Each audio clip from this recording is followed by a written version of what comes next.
After 1,000 sunrises on Mars, here's where NASA's Perseverance Rover is exploring now. A river environment, billions of years old, that tells a dynamic story of the forces that shaped it. Let's take a tour of this area and see where we'll send the rover next. Perseverance is exploring Jezero Crater, where an ancient lake and river system once existed. If microbes ever lived here, signs of them could be preserved in these rocks. About 3.5 billion years ago, a river carved a canyon through the crater rim, filling the crater with water and depositing sand and rocks that formed a delta. On Earth, the record of such an ancient river and lake would have been erased long ago. That's why sending a robotic explorer like Perseverance is so valuable. Mars is a special place that preserves a unique record of things that happened in the first billion years of the solar system. In this area, different rock layers record different parts of the crater's history. The flat, light-colored rocks were deposited on the banks of a river, flowing slowly across the landscape. The boulders in the distance were deposited later, in what was likely a raging torrent. And if this peculiar outcrop caught your attention, it did ours as well. It doesn't look like sediment at all. Perhaps it's a remnant of a lava flow, now mostly eroded away.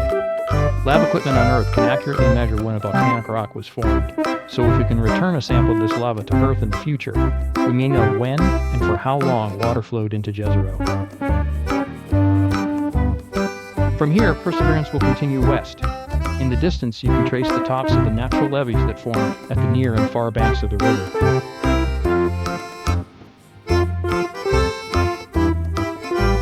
The rover will pass this area on its way upstream, continuing toward this spot, where the river carved through the crater wall.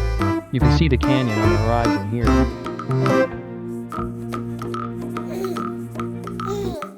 From there, Perseverance will be well positioned to head south and ascend this natural ramp that leads up and out of the crater.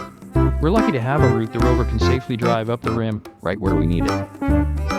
Starting the climb would mark a new and exciting phase of the mission, exploring rocks far older than those in Jezero and produced in an entirely different way. One tempting target are these light-colored rocks partway up the rim. They may have interacted with hot water in a hydrothermal environment, another exciting place to hunt for evidence of past life. Since finishing its study of the crater floor, Perseverance has been climbing the delta and piecing together the history of this once watery environment. We've come a long way in nearly 3 years of exploring and collecting samples, but there's still so much more to investigate. Follow the journey at mars.nasa.gov/perseverance.